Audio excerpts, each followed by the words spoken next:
में से 2 बातें तो आपको समझ में आ ही जाएगी।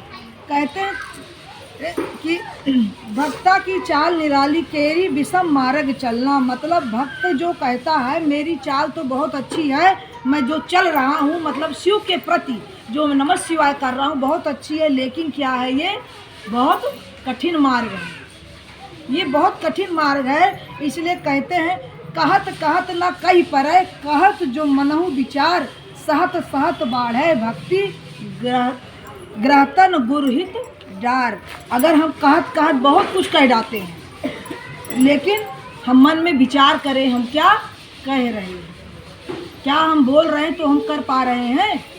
स्वयं के अंदर सुधार कीजिए, किसी को कहने से क्या होता है, हम स्वयं को सुधार करें। जब हम शिव चर्चा में चल रहे हैं, शिव के सत्संग में चल रहे हैं, लेकिन जब हम सहते सहते, अभी विभा दीदी यही बात बोल के गई हैं, अगर हमारा विश्वास दृढ़ होता है, हम और ज़्यादा अपने गुरु के प्रति समर्पित होते हैं, और ज़्यादा सहते हैं दुख सुख सब तरह का, तब क्या कहते हैं सहत सत बाढ़े भक्ति ग्रहतन गुरहित डार। हमारे शिव ने गृहस्थ में जो हमें डाला है ये शिव चर्चा, ये ला करके दी है, इससे अच्छी कोई चर्चा नहीं है, शौचालय से लेकर के शिवालय तक।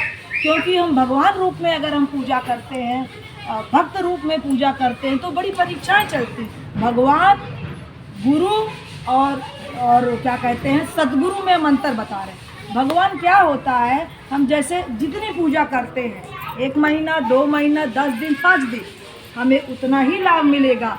मान लीजिए आपने रसोई में 10 रोटियां बनाई तो आपको 10 ही मिलेगी, 11वीं रोटी नहीं मिलेगी। और सद्गुरु का काम क्या होता है, सद्गुरु हमें अच्छे मार्ग की ओर प्रशस्त करते हैं, हमें कुमार्ग से सन्मार्ग की ओर ले जाते हैं, हमारा मोक्ष दिलाने का कार्य करते हैं, सहायक होते हैं। लेकिन मोक्ष सद्गुरु कभी नहीं दिलाते। शिव के सिवा कोई मोक्ष दाता नहीं है, ना माता है, ना हनुमान जी, ना गणेश जी, ना विष्णु जी, ना कृष्ण जी। सारे ये 18 पुराण हैं हमारे, 4 वेद हैं। आप इसको पढ़िए, इसको अध्ययन कीजिए, तब आपको पता चलेगा क्या जन्मदाता भी हैं, प्रदाता भी हैं, शिव ही सृष्टि है, शिव ही सृष्टा है। शिव के बिना पूरी सृष्टि जड़ चेतन सब वही है, सब शून्य है। इसलिए सद्गुरु भी अंत समय जब आता है तो शिव गुरु के चरणों में उनकी सेवा समर्पित होती है, तो मोक्ष दिलाने का कार्य क्या करते हैं, शिव गुरु करते हैं। इसलिए जिनके दिमाग में होगा कि अरे ऐसे बैठी हैं, इसी गांव की महिलाएं ऐसे बैठी हैं, लेकिन ये परम सौभाग्यशाली हैं। कुछ लोगों के तो मन में विचार होगा कोई ऐसे घर से आई उठ के ऐसे बैठ गई, मैले कुचैले कपड़े पहन के, कौन जाए इनके बीच में बैठे, मेरा तो स्टेटस डाउन हो रहा है, मेरा तो स्टेटस डाउन हो रहा है। लेकिन उनको ये नहीं पता, ये परम सौभाग्य की बात है कि शिव गुरु की आज्ञा से जब तक प्रभु नहीं चाहेगा पत्ता नहीं हिलेगा। शिव की आज्ञा से, उसके आदेश से, उसकी दया से हम यहाँ शिव चर्चा में बैठे हैं। शिव चर्चा में जाइए तज ममता अभिमान, ज्यों ज्यों पग आगे बढ़े कोटि यज्ञ समान। शिव चर्चा, सत्संग, भागवत, शिव पुराण, किसी भी हम कथा में जाते हैं तो ये करोड़ों यज्ञ के समान होता है हमारा एक एक कदम।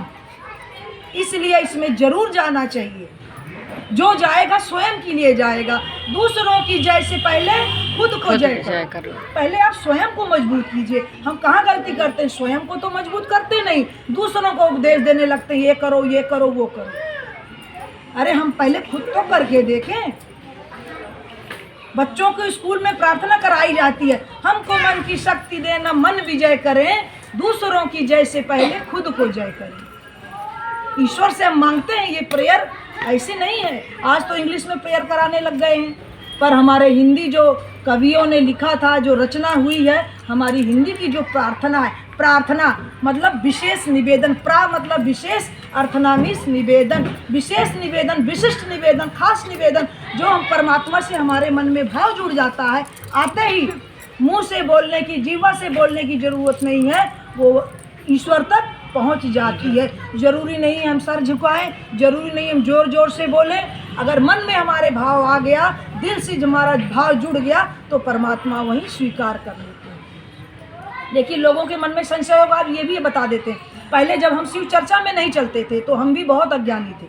हम ये नहीं कह रहे हैं कि पूजा पाठ गलत है, मूर्ति पूजा गलत है, प्रसाद चढ़ाना गलत, वो भी चढ़ाइए, परमात्मा कहते हैं जाकी रही भावना जैसी प्रभु मूरत देखी तिन तैसी।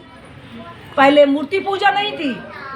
क्यों? जब भक्त प्रहलाद हुए, मीराबाई हुई, जितने बड़े बड़े संत महात्मा हुए, क्या इन्होंने नहा के मंदिर में जाके पूजा करी? क्या इन्होंने, ये तो महीनों महीनों तपस्या करते थे, वर्षों वर्षों तपस्या, ऋषि मुनि हजारों वर्ष करते थे। क्या ये नहाते धोते थे? कौन सा भोग चढ़ाने जाते थे? कुछ नहीं था, कोई मशीनें नहीं थी। फोटो पूजा जितनी है ये सब काल्पनिक है। जब नरसिंह का अवतार लिया था, प्रहलाद के कहने पर नरसिंह हिरण्याकश्यप का वध किया, तब से मूर्ति पूजा होने लग गई। जब उन्होंने राक्षसों को कहा क्या तुम्हारे हरि हर कण कण में है? बोला हाँ हमारे हरि कण कण में है। तो खंभे से निकले थे। भक्त की भावना कैसी थी? भक्त की भावना को दर्शाने के लिए परमात्मा धरती पे उतरे हैं, राम जी उतरे हैं। तो क्या लोगों को दर्शाने के लिए। क्यों? मनुष्य क्या करता है? मनुष्य प्रमाण मांगता है, उसको प्रमाण चाहिए, वो परखता है। जब वो परख तभी मानता है, क्योंकि जो दिखेगा नहीं वो बिकेगा नहीं। इसलिए पहले बहुमुखी पूजा कीजिए। भगवान ने हमें कंसंट्रेशन लाने के लिए, कंसंट्रेट करने के लिए, मन को एकाग्र करने के लिए, बच्चे शांत रहिए, एकाग्र पूजा करिए। जब हम एकाग्र पूजा में रम गए, परमात्मा के चरणों में हमारा थोड़ा मन लगाव हो गया, थोड़ा झुकाव हो गया, तो क्या किया परमात्मा ने?